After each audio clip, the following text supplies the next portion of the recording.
Hanya ada 15 menit tersisa di putaran Radiant City Elite Soul Engineering Turnamen dari 6. Huo Yuhao baru saja duduk di sana dengan mata tertutup selama hampir 1 jam, beristirahat. Dia akhirnya membuka matanya, dan matanya berbinar sebelum dia mulai bekerja sekali lagi. Lapisan deteksi spiritual tanpa bentuk menyelimuti mejanya, dan setiap komponen canggih sepertinya diberi nomor. Dia mengangkat tangan kanannya untuk mengambil komponen dari ujung meja yang lain ke arahnya menggunakan controlling crane capturing dragon dan menekannya pada bagian lain untuk menguncinya sebelum meletakkannya di atas meja kerajinan. Tangan kanannya mulai bergerak seperti kupu-kupu yang berkelok-kelok melewati bunga-bunga, dan dia begitu cepat sehingga dia meninggalkan bayangan di meja kerajinannya. Beberapa komponen alat jiwa dengan berbagai bentuk dan ukuran yang terbuat dari segala jenis logam langka terus-menerus dirakit oleh tangan kanannya. Alat jiwa secara bertahap mengambil bentuk di atas meja kerajinannya. Tanda hubung. Waktu terus berdetak. 5 kontestan lainnya telah menyelesaikan pekerjaan mereka, tidak ada yang berani mengambil risiko menit akhir untuk melengkapi alat jiwa mereka.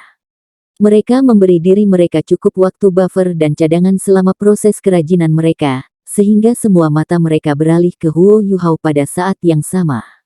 Mereka dapat melihat bahwa Huo Yuhao sama sekali tidak memiliki boneka tunggal di meja kerajinannya, yang berarti dia tidak memiliki produk jadi. 5 kontestan lainnya memiliki ekspresi berbeda di wajah mereka, dan bahkan mata Heikaitu berkedip dengan sedikit kekhawatiran. Berkat Hong Chen adalah alat jiwa kelas 9. Apa yang dilakukannya? Dengan deteksi spiritualnya untuk membimbingnya, bagaimana bisa dia tidak membuat alat jiwa tunggal setelah 10 jam? Jam pasir telah menyusut ke menit-menit terakhir, dan butiran pasir halus secara bertahap mengalir menjauh. 98 tersenyum rendah hati, dia sepenuhnya percaya diri untuk menang bahkan jika Huo Yuhao bisa selesai membuat alat jiwa yang sedang dikerjakannya. Mudah untuk membuat kesalahan ketika bekerja di bawah kondisi yang tegang. Selain itu, dapatkah alat jiwa ini beroperasi dan efektif? Dengan kata lain, bisakah dia benar-benar berhasil menyelesaikannya? Bahkan jika dia berhasil, saya sudah punya rencana untuk melawannya. Apa yang bisa dia lakukan hanya dengan 1 alat jiwa? Ya, taruhannya cukup mengesankan. Itu tampak seperti alat jiwa defensif yang setidaknya kelas 8. Sangat cocok untuk saya. Selesai. Huo Yuhao mengangkat tangan kanannya dengan kuat, dan alat jiwanya jatuh ke meja tulisnya dengan dentang. Jam pasirnya masih memiliki sedikit pasir. Para penjudi yang memasang taruhan mereka jatuh kembali ke kursi masing-masing, seolah-olah jiwa mereka telah meninggalkan tubuh mereka. Huo Yuhao akhirnya menyelesaikan 1 alat jiwa, yang berarti masih ada seutas harapan.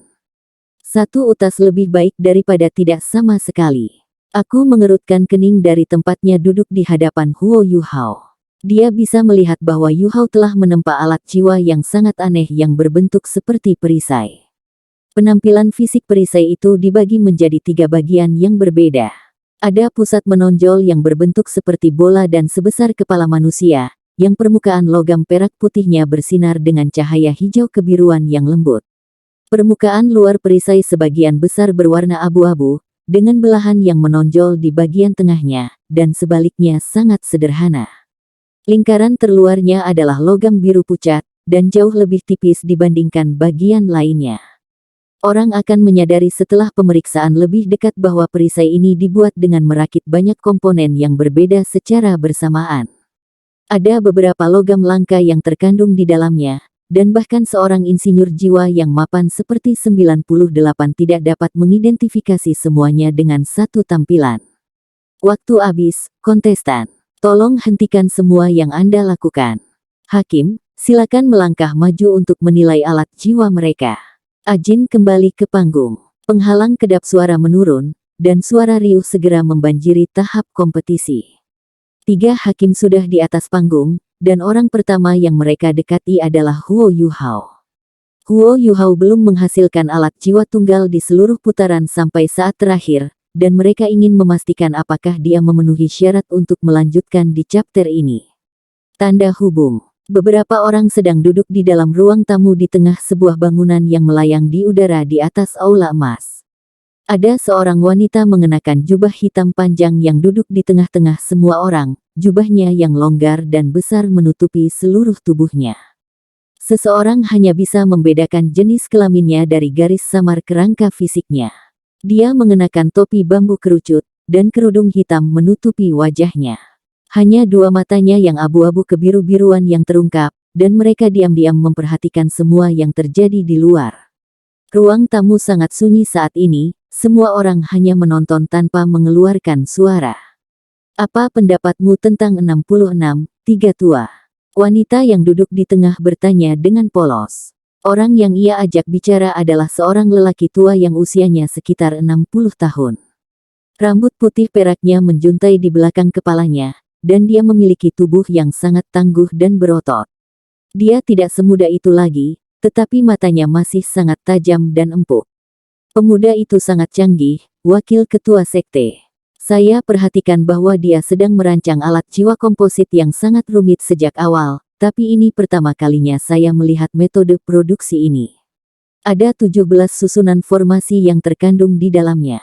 Yang terbesar adalah susunan formasi pengumpul energi, dan itu juga yang terletak di pusat perisai. Dia paling lambat ketika dia menciptakan susunan formasi itu, tapi aku tidak bisa melihat sesuatu yang luar biasa tentang hal itu. 16 susunan formasi lainnya haruslah sinar yang cacat dan sejenisnya. Beberapa sedikit berbeda dari yang lain, dan 6 susunan formasi pada keliling terluar haruslah sinar deflektif dengan kemampuan pembalikan, jika mata saya tidak mengecewakan saya. Itu juga berarti bahwa perisai ini harus memiliki kemampuan menyerap. Petik 2. Lendutan dan penyerapan pada saat yang sama. Apa yang dia coba capai? Mata perak putih wakil ketua sekte itu menunjukkan sedikit keraguan dan kecurigaan. Pria tua itu menggelengkan kepalanya dan berkata, aku juga tidak akan bisa menebaknya. Meskipun dia tidak dianggap sebagai insinyur jiwa tingkat tinggi, setiap insinyur jiwa memiliki inovasi dan kreativitasnya sendiri. Kompleksitas alat jiwa ini dapat dibandingkan dengan alat jiwa kelas 7, dan saya dapat mengatakan dari tahap perakitan akhir bahwa ada banyak roda gigi dan struktur lain yang tidak dapat saya mengerti. Kebanyakan dari mereka harus penemuannya sendiri. Saya harus mengatakan bahwa pemuda ini jenius. Saya ingin membawanya di bawah sayap kita jika itu mungkin. Petik 2. Seorang lelaki tua lain yang duduk di sisi lain wakil sekte itu tersenyum dan berkata, bahkan Anda menganggap orang ini sangat dihormati. Karena itu masalahnya, saya akan menemukan seseorang untuk berbicara dengannya setelah kontes dan bertanya tentang pemikirannya. Beberapa orang saya mengatakan kepada saya sebelum ini bahwa mereka telah dengan cermat memeriksa alat jiwa yang dia gunakan untuk taruhan individu mereka, dan alat jiwa itu berasal dari aula kebajikan termasyur. Lebih jauh lagi, kemungkinan Hall Master of Virtue Hall, Jing Hongchen sendiri, adalah orang yang menciptakannya. Setidaknya itu adalah alat jiwa kelas 8, tapi kekuatan sebenarnya hanya dapat dikonfirmasi setelah penilaian yang tepat. Petik 2. Wakil ketua sekte itu terdengar sedikit terkejut. Bisakah dia menjadi murid Jing Hongchen? Tapi saya belum pernah mendengar Jing Hongchen memiliki murid yang lumpuh. Apakah Anda pikir orang ini dapat mengalahkan murid Anda yang berharga? Petik 2. Pria tua pertama menggelengkan kepalanya dan berkata, sulit dikatakan. Di antara dua murid saya, Huang Zheng relatif berkepala dingin dan mantap, dan dia melakukan banyak hal dengan lebih stabil. Dia adalah kakak senior, dan memenuhi statusnya. Namun, Moke lebih berbakat. Tapi kelemahan terbesarnya adalah dia mudah sombong dan merendahkan. Dia sedikit lebih baik di depan saya, tapi dia selalu sombong dan merendahkan orang luar. Saya sudah mengingatkannya berkali-kali, tetapi dia tidak pernah menghentikan kebiasaan itu. Saya benar-benar ingin melihatnya kalah dari 66 hari ini, dan itu bukan hal yang buruk untuk pertumbuhan dan perkembangannya di masa depan. Petik 2. Wakil ketua sekte berkata, kami akan menunggu dan melihat, kalau begitu. Penatua kedua, bagaimana keuntungan aliansi Duskwater dari turnamen ini? Petik 2. Pria tua lainnya yang berbicara dengan yang pertama menjawab, kami telah memperoleh hampir 33% lebih dari proyeksi awal kami. Wakil ketua sekte mengangguk dan berkata, baiklah. Setelah ini, kami akan meningkatkan kontrol kami atas logam langka pemerintah. Anda harus mengirim beberapa orang ketika saatnya tiba, karena ini adalah sumber daya utama sekte kami. Petik 2. Ya, penatua kedua mengakui dengan hormat.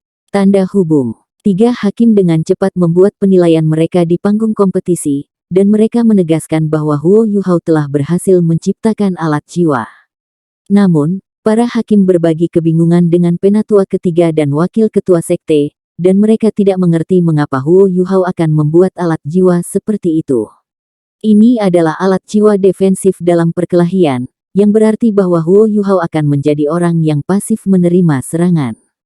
Apakah dia ingin mengalahkan komponennya dengan mengerahkan kekuatan jiwanya?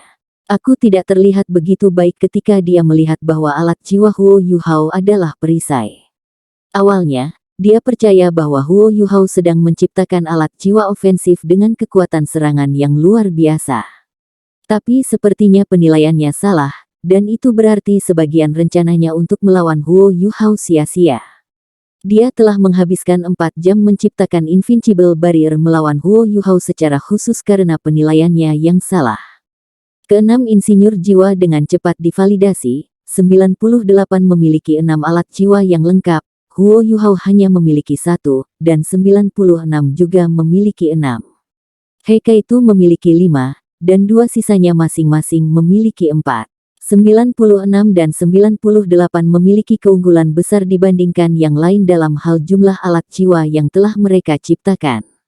Ketua Hakim mengambil alat jiwa tipe speaker dari Ajin.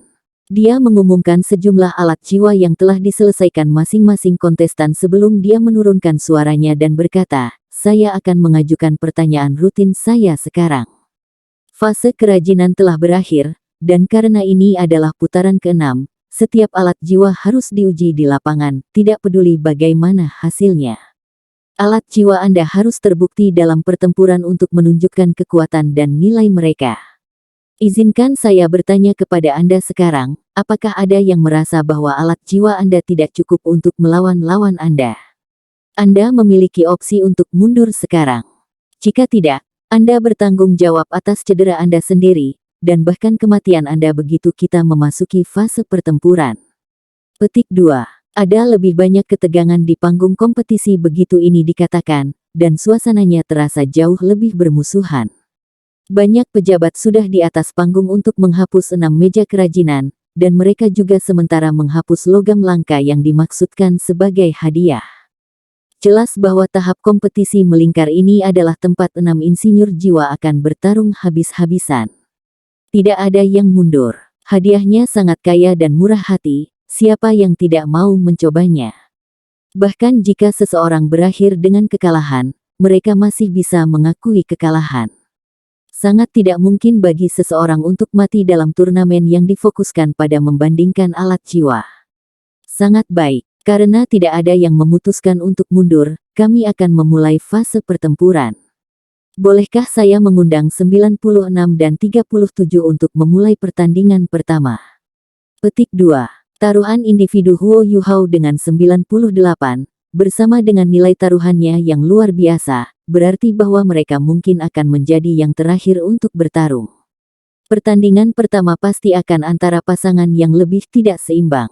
37 bertarung melawan 96, dan sudah berada pada posisi yang kurang menguntungkan dalam aura dan wataknya. Tidak ada ketegangan sama sekali, dan 96 hanya butuh 5 menit untuk mencapai kemenangan luar biasa. Kemudian giliran Heikaitu melawan 85.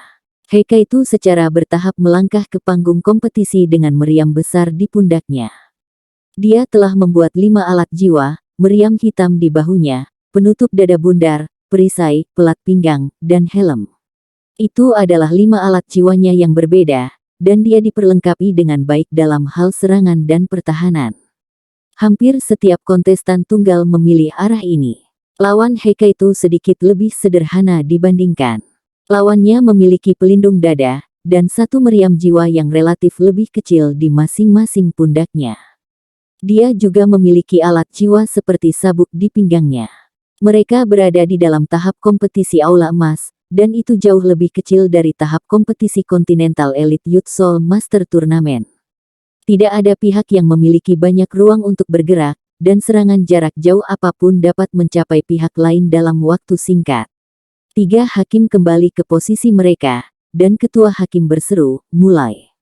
Baik Hekaitu dan 85 melepaskan jiwa bela diri mereka di waktu yang hampir bersamaan.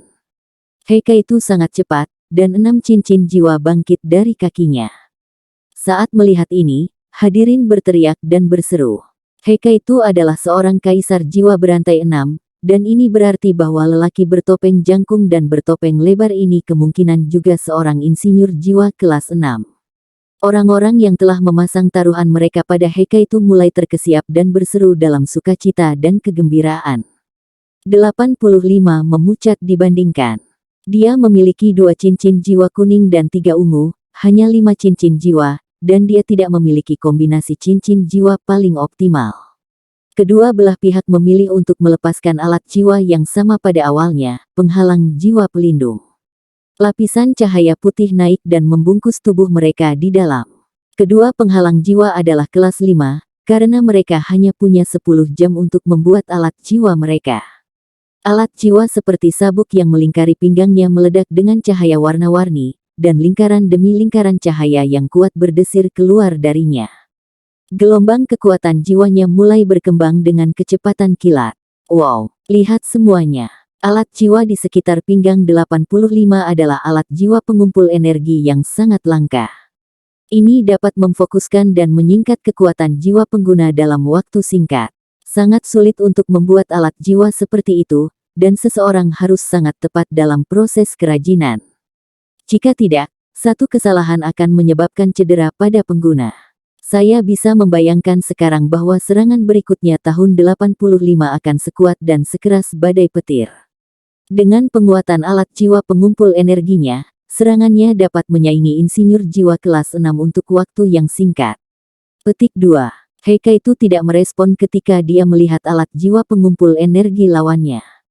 Dia dengan tenang mengangkat lengan kirinya dan memblokir dadanya. Perisai sepanjang kaki di lengan kirinya mulai berbunyi samar dan memancarkan lapisan cahaya kuning keunguan.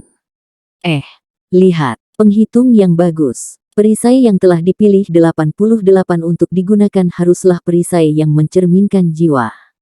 Perisai ini sangat tahan dan efektif terhadap semua serangan kekuatan jiwa, atau lebih tepatnya, semua jenis sinar jiwa. Satu-satunya masalah adalah bahwa saya tidak bisa mengatakan apa jiwa yang mencerminkan kelas perisai ini. Pertarungan dimulai, dan air liur Ajin menyembur kemana-mana ketika dia berkomentar penuh semangat tentang pertempuran itu.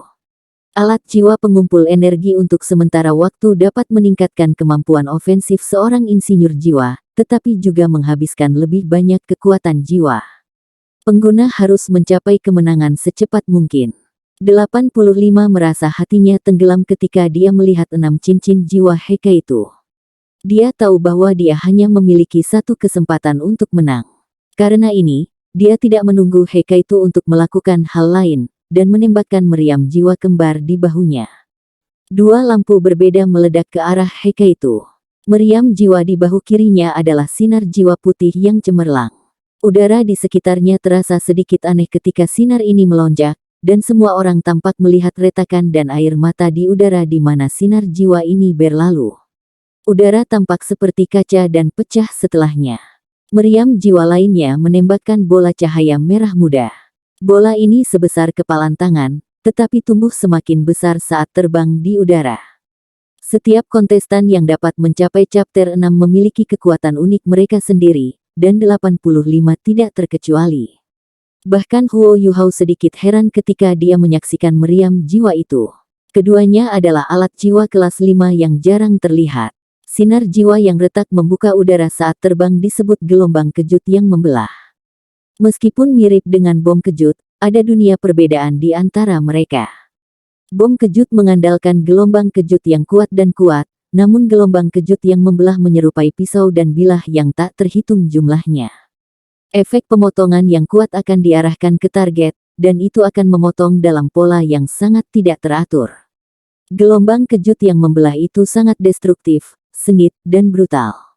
Namun, sangat sulit untuk membuat ini, dan cukup sulit untuk mengendalikannya juga.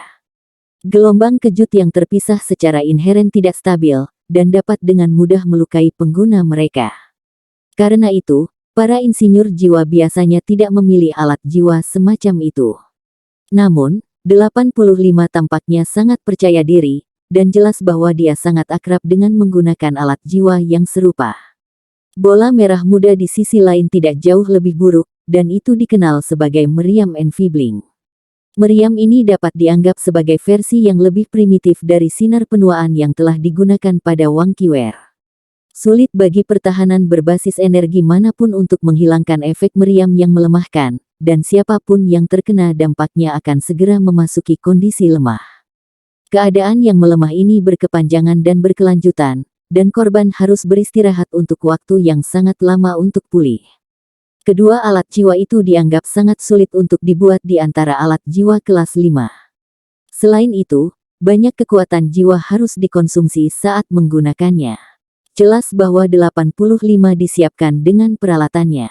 Dia memiliki penghalang jiwa pelindung kelas 5 untuk membela diri, dan sabuk pengumpul energinya meningkatkan kekuatan jiwanya, sementara dua meriam jiwanya yang tangguh akan menjaga lawannya.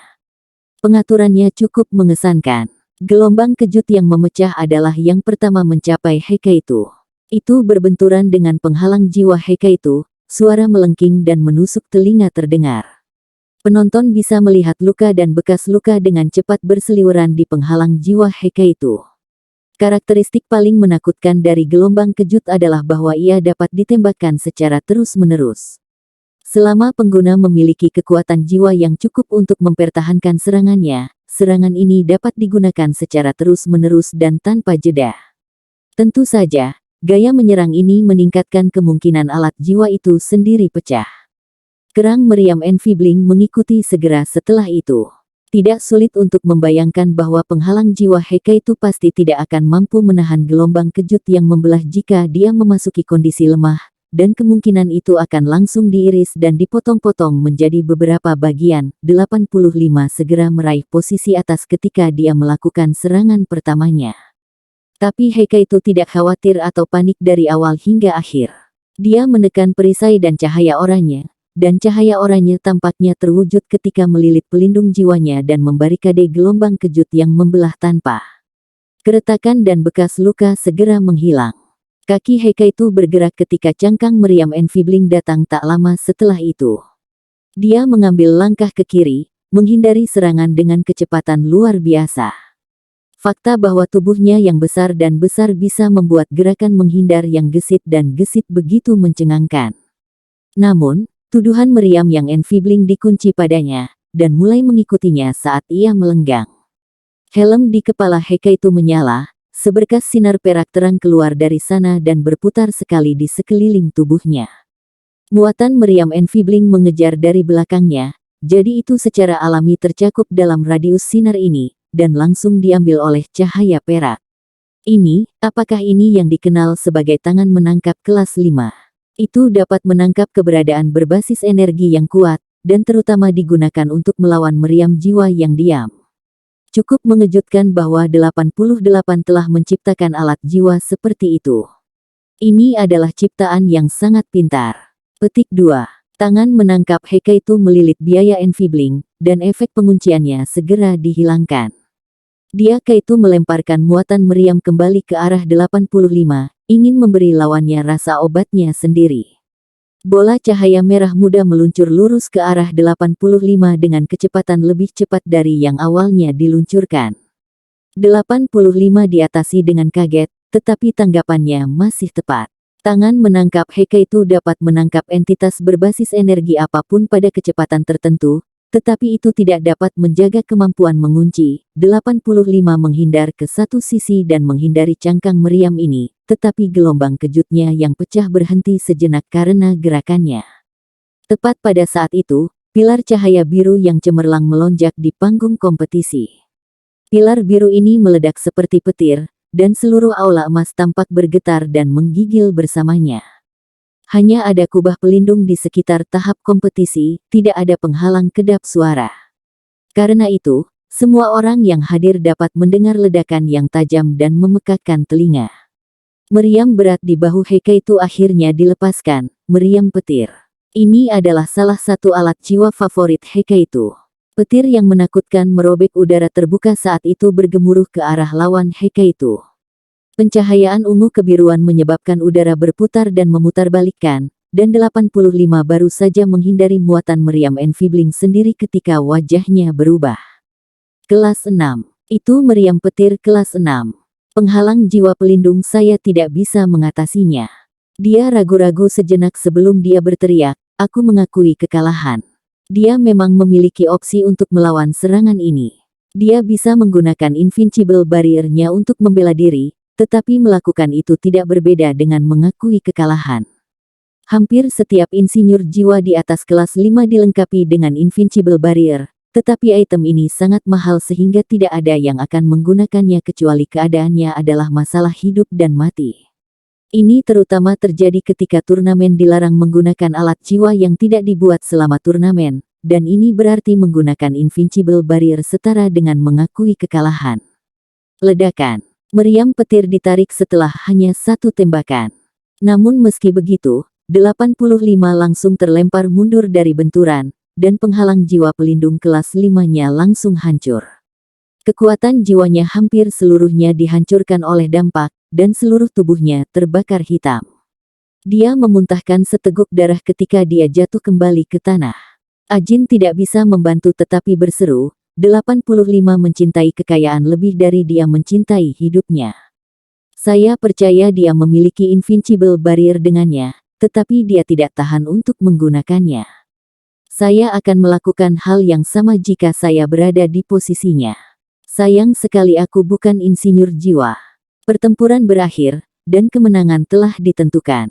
Hekaitu sebenarnya cukup penyayang dan murah hati. Kalau tidak, jika dia melepaskan kekuatan Lightning Cannon-nya sampai batas maksimal, 85 akan terluka parah, atau langsung terbunuh. Terima kasih telah menunjukkan belas kasih padaku. 85 bangkit berdiri dan segera membungkuk hormat kepada Hekaitu. Meskipun dia telah kehilangan ronde ini, lawannya langsung berhenti menyerang setelah dia mengakui kekalahan. Dia penuh dengan niat baik terhadap lawannya.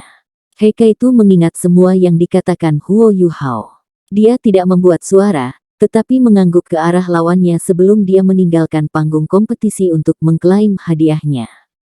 Tanda hubung. 2 pertandingan dari 3 berakhir, 96 sangat kuat dan dominan, dan alat jiwa kelas 6 terakhir Hekaitu sama kuat dan mengesankan. Keduanya memberi kesan mendalam dan langgeng kepada hadirin. Insinyur jiwa biasanya menyelesaikan pertarungan mereka dengan sangat cepat, dan keretakan dalam kekuatan dan standar dengan cepat disajikan dalam pertarungan. Puncak acara akan segera dimulai, dan para kontestan yang bertaruh satu sama lain akan bertarung. Semua orang yang hadir mulai mengambil napas pendek dan cepat. Beberapa senang dan yang lain kesal dengan hasil dari 2 pertandingan sebelumnya, tetapi pertandingan ketiga dan terakhir memiliki peluang terbaik. Ini terutama benar bagi mereka yang telah memasang taruhan pada Huo Yuhao, setiap orang dari mereka bisa merasakan kupu-kupu di perut mereka. Meskipun mereka tahu peluang mereka untuk memenangkan taruhan mereka tipis, mereka masih harus berpegang pada benang harapan itu sampai akhir. Kemungkinannya adalah 1 hingga 3, ini dianggap sebagai peluang yang sangat baik, dan mereka akan mendapat untung besar jika mereka memenangkan taruhan ini. Mereka yang memasang taruhan pada 98 tidak khawatir sama sekali. 6 alat jiwa versus 1, kecuali lawannya memiliki kartu as yang memastikan kemenangannya, keunggulan 98 itu terlalu jelas. Tidak ada yang mereka khawatirkan sama sekali. Huo Yuhao tersenyum, tetapi senyumnya terasa sedikit dingin. Pejabat mendorong kursi rodanya ke panggung kompetisi, dan 98 melangkah ke panggung di sisi lain, sepenuhnya dilengkapi dengan 6 alat jiwanya. Tatapan mereka bertemu, dan ujung mulut 98 membentuk senyum. Apakah kamu merasakan tekanan sekarang, anak kecil? Menyerah. Aku tidak akan membunuhmu, mengingat kamu telah memberiku hadiah yang bagus. Aku akan membiarkanmu menjaga hidupmu karena itu. Petik 2. Wajah Huo Yuhao hitam. Kami bahkan belum bertarung. Bagaimana Anda begitu yakin bahwa Anda akan menang? Biarkan saya memberitahu Anda, saya memiliki banyak kekuatan jiwa. Huff. Petik 2. 98 tertawa terbahak-bahak dan berkata, itu berarti Anda ingin menggunakan perisai milik Anda untuk menggiling saya sampai saya tidak punya kekuatan jiwa lagi. Apakah Anda pikir itu realistis? Saya memiliki setidaknya 100 cara untuk menembus pertahanan Anda. Kamu keterlaluan dan sombong meski duduk di kursi roda itu. Sekarang saya mengerti mengapa Anda lumpuh. Petik 2. Huo Yuhao merasakan simpul di hatinya. Meskipun dia dengan sengaja menunjukkan kelemahan pada lawannya, dia masih tidak merasa sangat senang ketika lawannya menyebut dia sebagai orang cacat yang sombong dan sombong. Kita akan lihat selama pertandingan. Saya harap Anda tidak akan menangis setelah kalah dalam pertempuran. The Darkest Green Dragon, ya.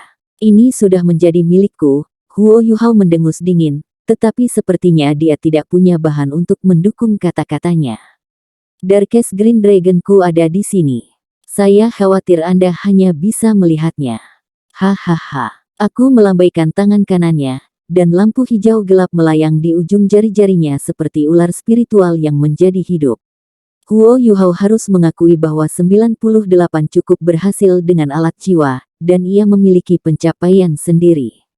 Hakim. Huo Yuhao tiba-tiba berteriak. Ketiga hakim berbalik ke arahnya dengan bingung. Huo Yuhao berkata, saya sudah memberikan pasak saya kepada Anda sebelum ini. Fase kerajinan telah usai, jadi bukankah seharusnya aku memberikan pasaknya padamu sama seperti aku? Itu adil. Petik 2. Aku merasakan wajahnya membeku sesaat, tetapi dia dengan cepat kembali normal. Dia dengan murah hati mengungkapkan Darkest Green Dragon di tangannya dan berkata, bawa pergi, kalau begitu. Lagi pula itu akan kembali kepadaku sebentar lagi. Petik 2. Huo Yuhao dapat dengan jelas mengatakan bahwa 98 tidak sanggup berpisah dengan pisau pahatnya ketika hakim mengambilnya. Semua insinyur jiwa di setiap kelas sama akrabnya dengan pisau pahat yang selalu mereka gunakan seolah-olah itu adalah anak mereka sendiri. Itu wajar bahwa setiap insinyur jiwa akan merasa sedikit keluar dari tempatnya tanpa pisau ukiran favorit mereka. Tanda hubung. Mereka memasuki tahap kompetisi dan memihak mereka. Mereka memiliki alat jiwa yang telah mereka buat sebelumnya. Huo Yuhao menempatkan perisainya rata di atas kakinya dan dengan lembut membelai permukaannya. Ekspresi gelisah di wajahnya berangsur-angsur menghilang, dan dia akhirnya menunjukkan senyum percaya diri. Dia benar-benar yakin bahwa perisai ini adalah salah satu alat jiwa paling sukses yang dia buat sepanjang hidupnya, dan menamakannya perisai adjudikasi. Apakah kalian sudah siap? Para hakim bertanya dari kursi tinggi mereka. Saya siap. Baik Huo Yuhao dan 98 merespons pada saat yang sama. Baik, angkat penghalang pelindung. Petik 2. Rintangan pelindung kuning pucat bangkit dan membentuk belahan yang mencakup seluruh tahap kompetisi. Rintangan ada di sana untuk mencegah alat jiwa dilepaskan dari merusak aula emas. Huo Yuhao mengangkat perisai di tangannya.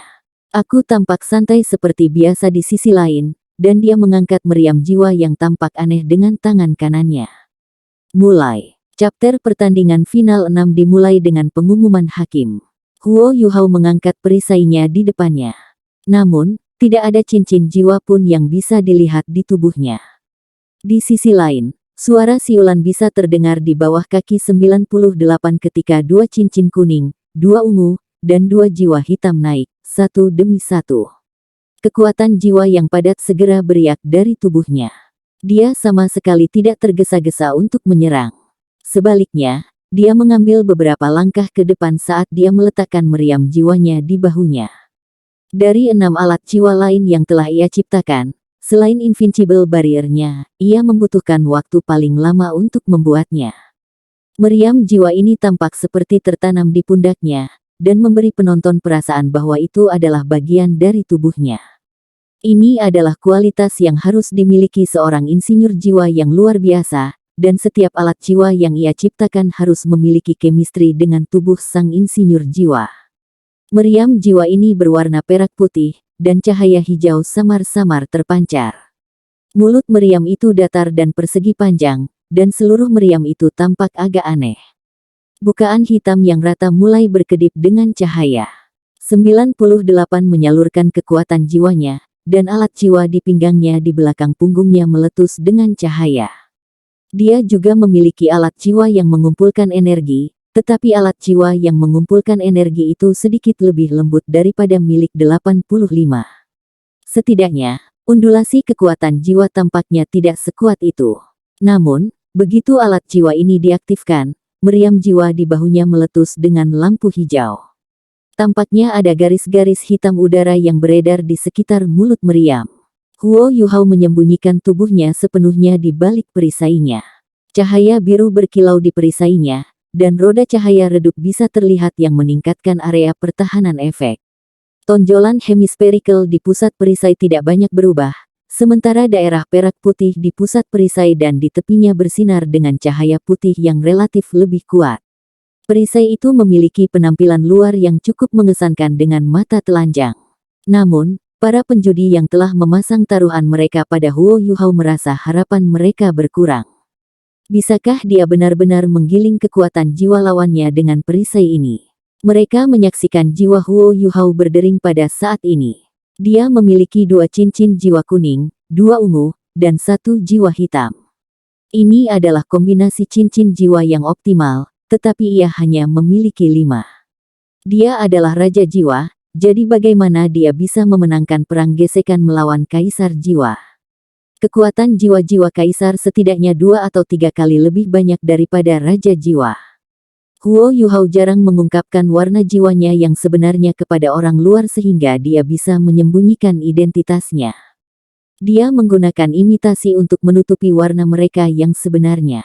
Meriam jiwa 98 ditembakkan, dan sinar merah gelap membentang di udara, menyapu Huo Yuhao. Tanda hubung. Di dalam ruang tamu pusat, penatua ketiga bergumam, saya ingin melihat bagaimana orang ini akan membela diri terhadap meriam dekomposisi korosif Moke. Dengan amplifikasi Darkest Green Dragon, meriam dekomposisi korosif ini akan dianggap sangat kuat bahkan di antara alat jiwa kelas 6.